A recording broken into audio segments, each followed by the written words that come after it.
Today on Locked On Penguins, the Penguins finish up their Florida road trip against Jake Guentzel in the Tampa Bay Lightning. Sidney Crosby continues to defy the aging curve, and we get you set for the rest of the week. All that and more on this edition of the Locked On Penguins podcast.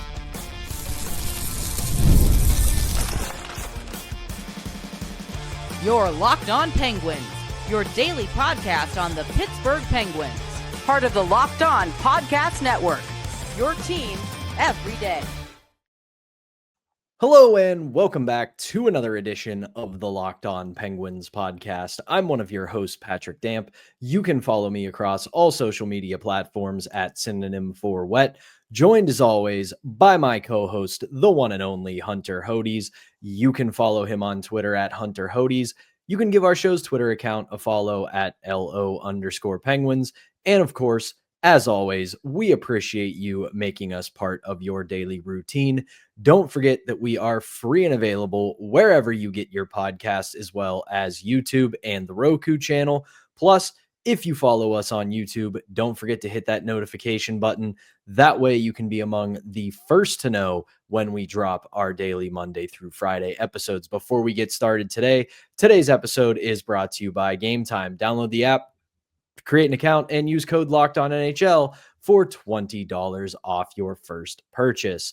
The Penguins are back in action tonight. They will take on the Tampa Bay Lightning at Amalie Arena, and we will see our old friend Jake Guentzel and the Tampa Bay Lightning, who once again are among one of the best teams in the National Hockey League, made a bunch of big splashes at the trade deadline, and all of a sudden they are a player in the Atlantic Division, looking like they could go on a run here and eclipse both the Toronto Maple Leafs and the Florida Panthers for that top spot in the Atlantic, once again looking like a true Stanley Cup contender.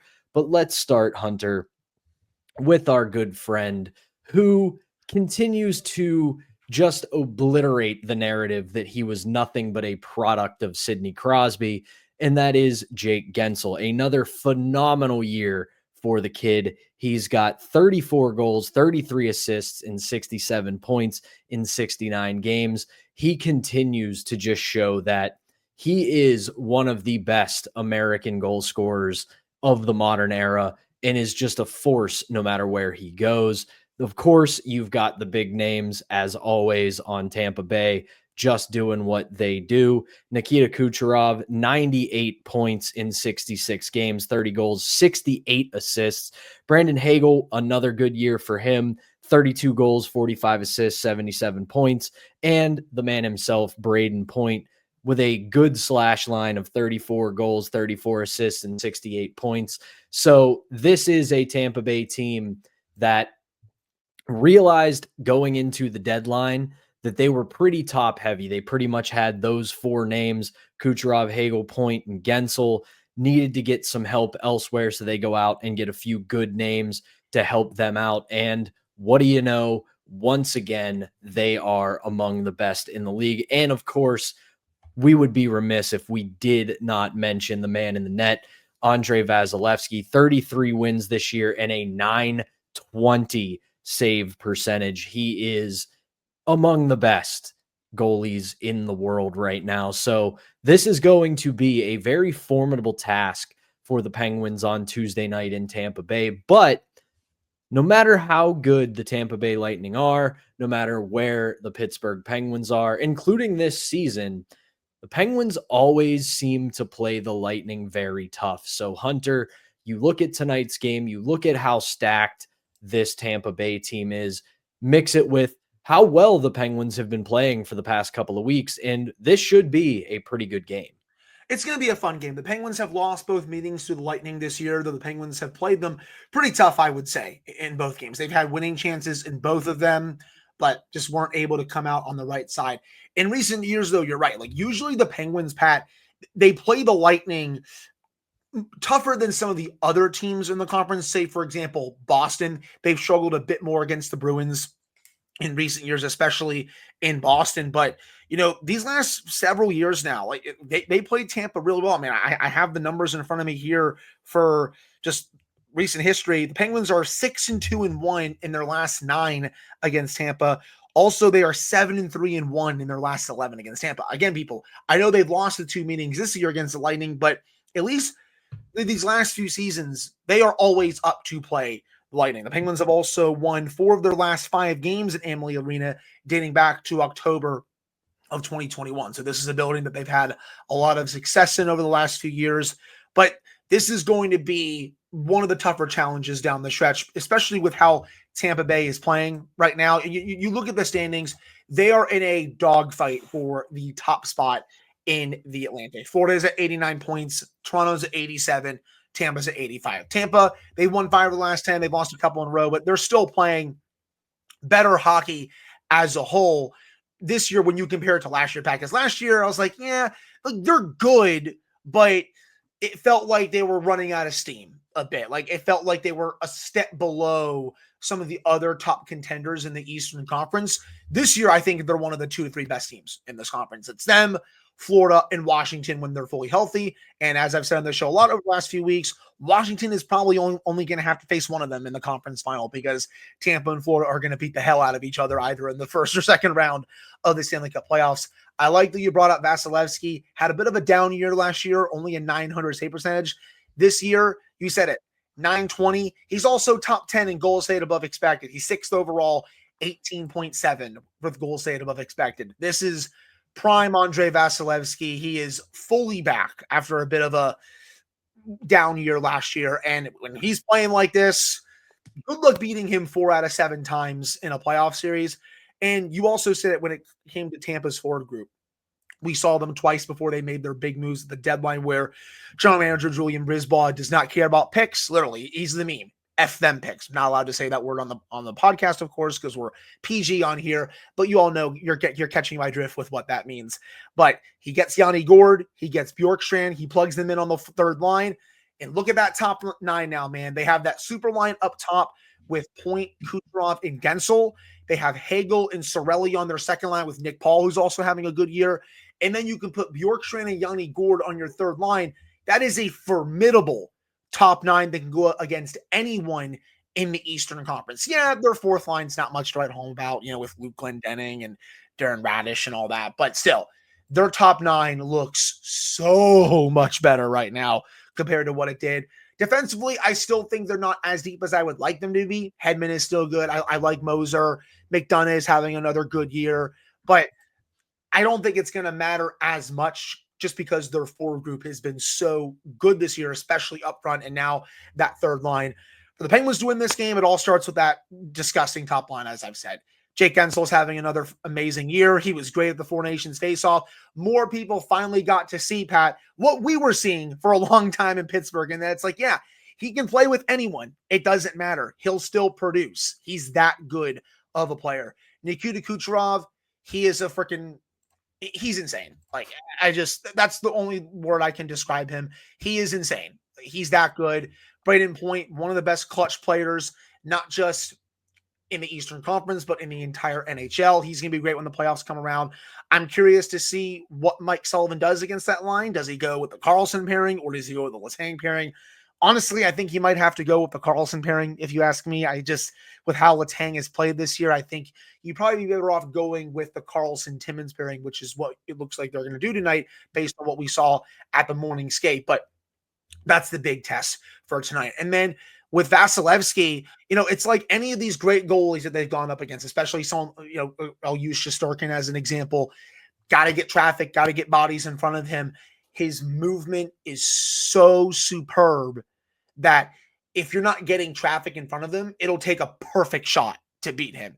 You have to be very chaotic in front of the net to really impede him because every time he's seeing the puck this year, Pat, he's basically stopping it. He's having that good of a year. He's having an elite year as expected because he continues to be one of the best goalies to ever do it. But this is a night where you got to hope that the Penguins' historical trend, at least in the Sidney Crosby era, where they can somehow make these top-tier Vezina candidate goalies look pedestrian. We have seen it all throughout this era of Penguins hockey. They'll go out and play some no-name journeyman backup and he'll look like prime Carey Price. But then when they play the Henrik Lundqvist, Andre Vasilevskis, the actual Carey Price, they make them look human. And it's just something that even in these last couple of years where the Penguins have been struggling, they have been able to do that as well. Speaking of goalies, we're probably going to see Tristan Jarry again tonight. He has earned another start with the way he's played the last couple of weeks.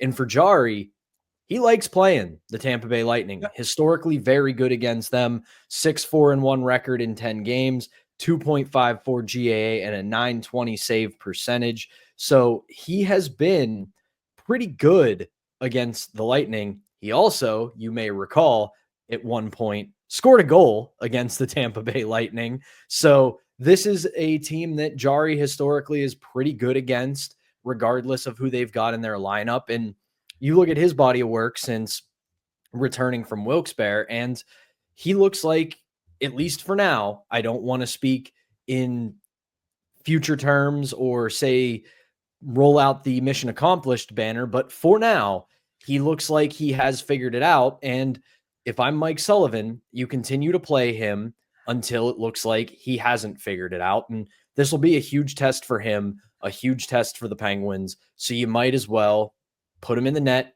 see what he can do, and go from there. 100%. Like, I would start him tonight. I'm actually just trying to confirm this right now via social media. Yes, Tristan Jarry has been confirmed as the starter. Pat, Josh Getzov actually just tweeted it as we are recording. We love when that news comes out while we are recording today's episode. So yes, Jarry will start tonight, and that is the right call. He's been playing very well since coming up from Wilkes-Barre.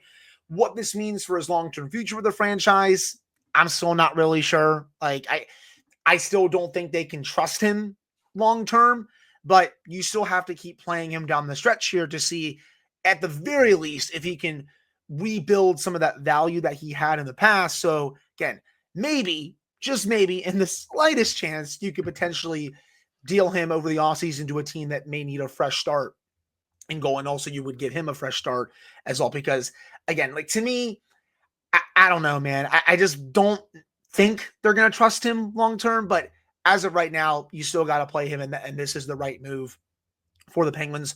One more thing. Could be a big night for the penalty kill tonight. We'll see. Tampa Bay has the 5th best power play in the league. Really big test tonight. They zip that puck around with such authority. Nikita Kucherov, he is so good at outthinking you on the power play. He's so good with his puck movement, his vision. He'll fire no-look passes like he has eyes in the back of his head, truly. He is so good on that unit. Guentzel, obviously a pure sniper. They have Hedman up there who can move the puck very well. Obviously, they can put Brandon Hagel up there if they want. Braden Point is a great player, especially from that bumper spot if they want to put him there. You have to be on high alert, especially when Tampa gets those power plays, because their movement, it's going to fool the Penguins penalty killer. So it's going to be a big test for that unit. Has to be a lot of discipline tonight on all sides of the puck, whether it's penalty kill, power play, 5-on-5, because this is a very talented, very fast team, and it'll be a massive challenge for the Penguins. Another player that we, of course, will have our eyes on tonight is the captain, Sidney Crosby, 2 points away from clinching history for the most consecutive point-per-game seasons, and we will get into that and a little bit more about Sidney Crosby when we come back. But we've got to first tell you about a couple sponsors, so stick with us. We'll do some Crosby talk in the second segment, but first, we've got to tell you about today's first sponsor, and that is FanDuel. March Madness is here, and FanDuel is giving you the chance to get in on the action like never before. Right now, new customers can get $200 in bonus bets when you bet your first $5 bet and it wins. That's $200 in extra bucks to use on everything from buzzer beaters to Cinderella stories and even who's cutting down the nets. You can stay in the action with tournament games happening almost every single day, and there's always something exciting to bet on. So visit FanDuel.com and get in on the college hoops action all tournament long. And we're not done. We've got to tell you about one more sponsor, and that is Wonderful Pistachios. If you're looking for a snack that's both delicious and nutritious, you can crack into a good source of protein with Wonderful Pistachios. Wonderful Pistachios is one of the highest protein nuts. Each 1 ounce serving has 6 grams of protein, giving you over 10% of your daily value. Plus, they're packed with fiber as well as the better for you unsaturated fats to help you keep you feeling fuller longer. I love the no shells variety. Said it on this ad before, had to go on a road trip a couple weeks ago. Perfect for that road trip. Just grab and go. Don't have to worry about cracking open the shells or anything. Or even when I'm at work, sitting at my desk and need a quick snack, it's right there for me. And if you do love cracking open those shells for that satisfying crunch, the in-shell option is always a classic favorite. So get snacking and get cracking with the snack that packs a protein punch. Visit wonderfulpistachios.com to learn more. Welcome back to the Tuesday edition of Locked On Penguins. I'm Patrick Damp alongside Hunter Hodes as always. And as I said right before we threw to break, Sidney Crosby 2 points away from clinching his 20th consecutive point per game season. That would break Wayne Gretzky's record of 19. And I understand I don't know if we have any Capitals fans that listen to this show. If we do, God bless you. I don't know what you're doing here, but we appreciate you for doing that. But and hey, Pat, Sid also shares that record with Wayne. So they're tied, but not for much longer. Hopefully we get the history tonight.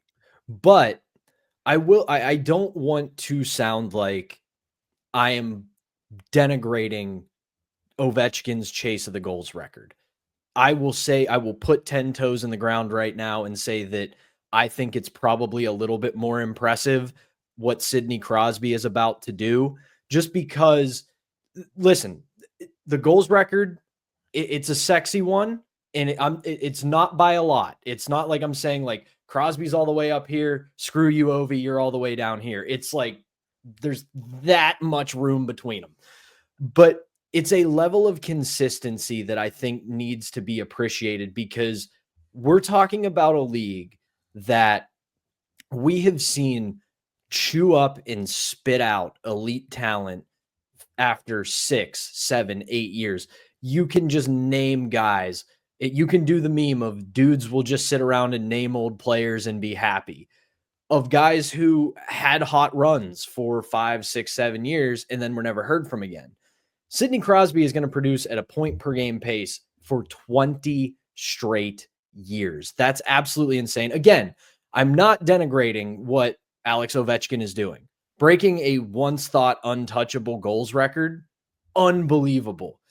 But to be able to consistently play at this level the way both of them have, because again, to continue this little point I'm making, Alex Ovechkin is touching a record that nobody ever thought was going to be touched. And when he came into the league, for the majority of his time, not only was scoring down, Alex Ovechkin had to play against actual goalies. Yeah. He wasn't just taking 70-foot slap shots that stayed on the ice and somehow went in. He's actually had to score goals. So it's two guys, and this is where I'll wrap up with this. It's two guys who came into the league together and had absolutely unreasonable expectations placed upon them. And not only did they meet those expectations, they exceeded them. It's so funny that you say that, because I literally had that in mind before you just said it. You're right. They have exceeded every single expectation. Ovechkin will go down as one of the top 10 greatest players to ever play this game. I will stand by that. I think he will go down also as the greatest goal scorer this league has ever seen. Some people will disagree with that. Some people will say, Mario when he was in his prime. Some people will say Wayne Gretzky. Some people will say other people. I will stand on Alex Ovechkin when it is all said and done. I still think Sidney Crosby is the better all-around player, but that's a different discussion for a different day. My thing is, it's just awesome that we're seeing both of these players chase down two insane records. Ovechkin, no one ever thought that he would be able to break the goal record when he first came in the league. He's now about to do it probably by the end of this regular season. If he doesn't get it by the end of this regular season, I'd be stunned, and he would probably do it right at the beginning of next season. I still have that mid-April game against the Capitals circled on my calendar because it's getting to that point in the next few weeks where he could be one goal away heading into the Penguins' final game of the season, and it would be fitting if he scored in Pittsburgh, and I think he would get one hell of an ovation from Penguins fans there, by the way. But with Crosby, chasing down the point per game record, something that, also us as Penguins fans, we didn't think that was possible when he came into the league, but, he's way more than exceeded expectations. He's going to go down as a top 5 player to ever play the game. And I love how Sid is playing right now because he knows where this team is in the standings. He knows that they're not going to make the playoffs. But you know what? He's treating every single shift like it's game 7 of the Stanley Cup final. And he's telling teams, you want to beat me? Well, I'm going to give you my all every single time. And I love it. I really do. He has been on such a heater since the Four Nations break. And the craziest part, Pat, he's probably not fully healthy. Remember, he was battling a pretty annoying injury going into the Four Nations faceoff break. It looked like he was barely even shooting out there for Team Canada. Still was great in that tournament, by the way. And he's been even better since coming back from the tournament. And he's still banged up. So it goes to show how much of a legend he is, how much he truly cares. And I can't wait until he breaks this record. I can't wait until he passes Mario for the most points in Penguins franchise history. Mario, remember, 1,723 points. Crosby's at 1,674. He is going to pass him next season. That's also going to be one heck of a night. And again, man, I know they're not making the playoffs this year, but for me, watching Sidney Crosby play like this on a nightly basis at age 37, that's a success for me, man. And as I said on the Monday episode, Danny was the first to tweet it. He is tied for the 5-on-5 lead in points with Leon Draisaitl with 51 at age 37. That's ridiculous. To your point, from our pal Josh Yohe this morning in The Athletic, this is what a psychopath Sidney Crosby is. From Josh's story, the Penguins coaching staff and front office told him to take some time off if necessary following the Four Nations face-off. Mm-hmm. He did not take them off on the offer. Crosby shrugged his shoulders when I suggested he surely was dealing with fatigue. He explained, yes, he was tired, but the fatigue wouldn't hit him until he took some time off. Quote, so I'm just going to keep going. End quote. So this is a guy who's like, yeah, I'm tired, but the fatigue will really hit me when I'm done. So I can't imagine having that mindset. That's how great he is. And the main thing I wanted to mention in this segment, I have to give another person who has been like Sidney Crosby on an absolute heater lately, and that's Adam Gretz. If you don't follow him on social media, if you don't read his work, if you don't subscribe to his Substack, you are doing it absolutely wrong because he is really on an absolute heater. But for Pittsburgh, he ran some of the numbers of what Sid is doing right now, and it's remarkable. So his age 35 season, 93 points. 6th most for a player in their age 35 season. The only names ahead of him, Gretzky, Jean Rattel, Wayne Gretzky, Mark Messier, and Marty St. Louis. St. Louis is the only player who did it post 1995.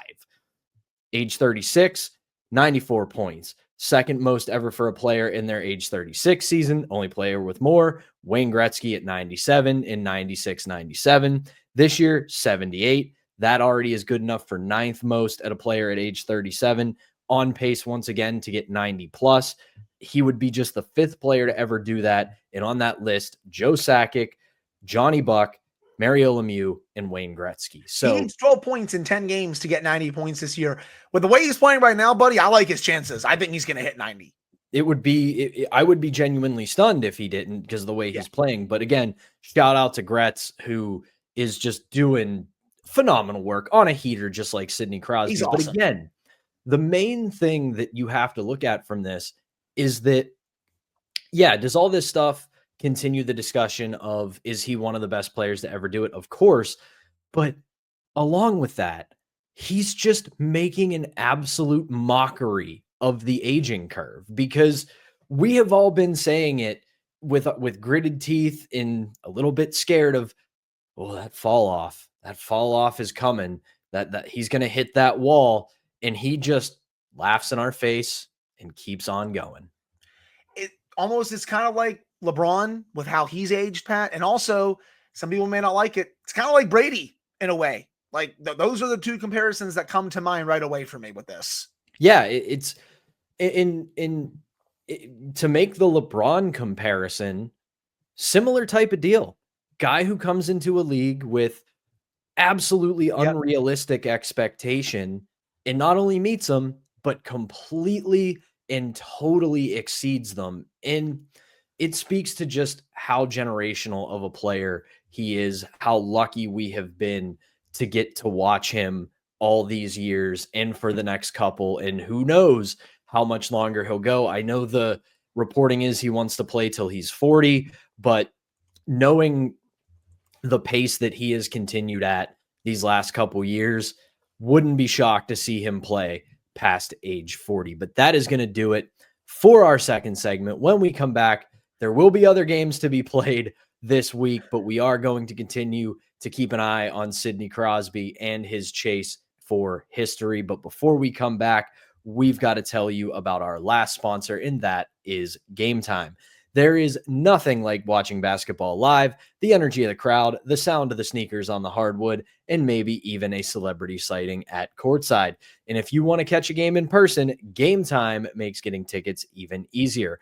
Game Time's newest feature, Game Time Picks, filters out the fluff and shows you only the best deals on great seats, so you don't have to waste time scrolling through thousands of tickets.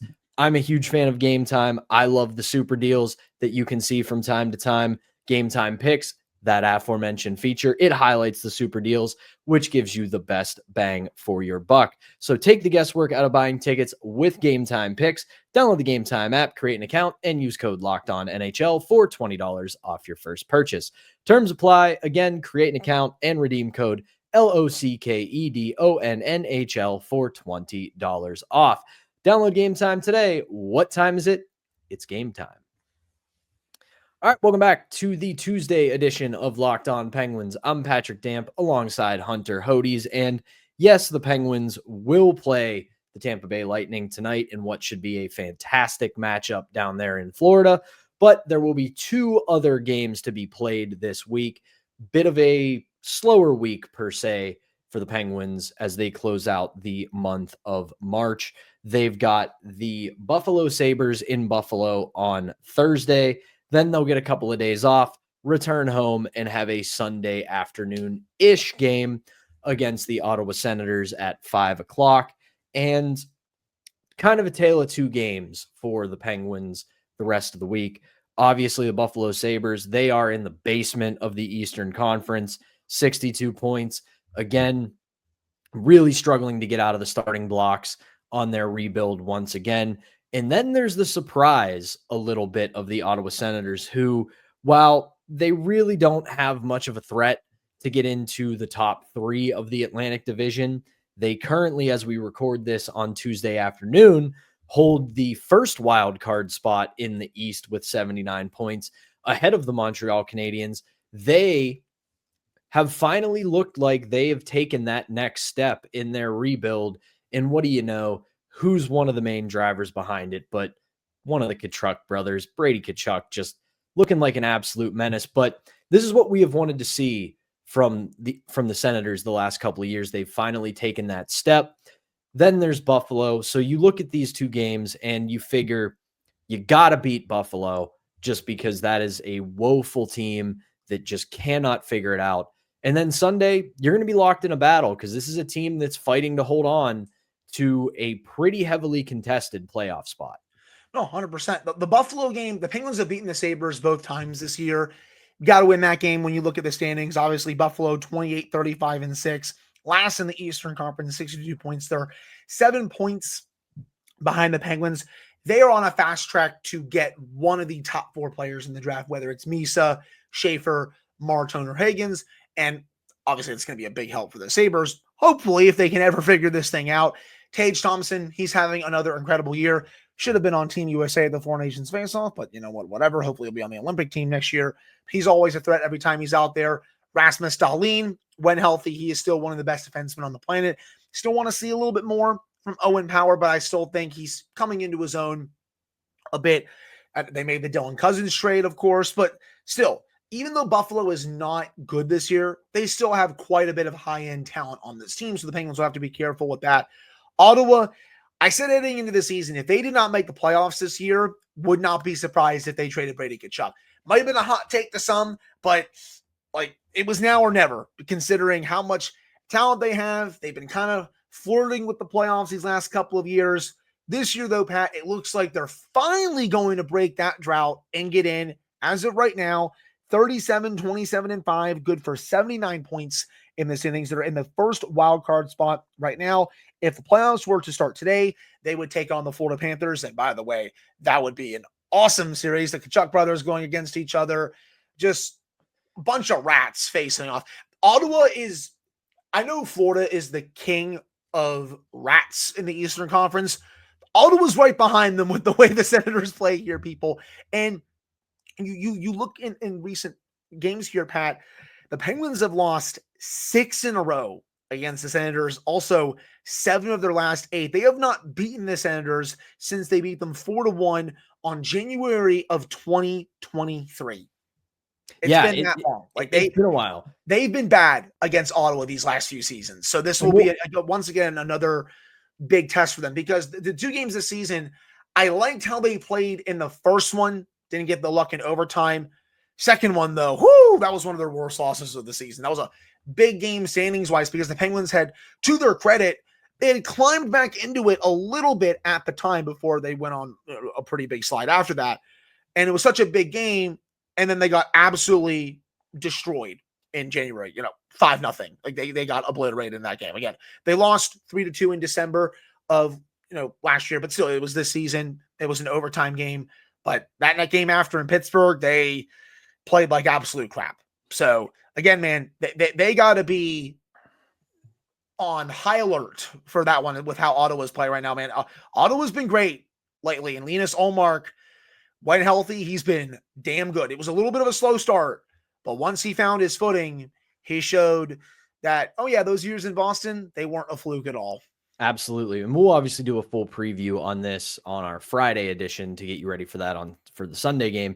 But I will say this, it comes back to the thing I said a while back about the Ottawa Senators.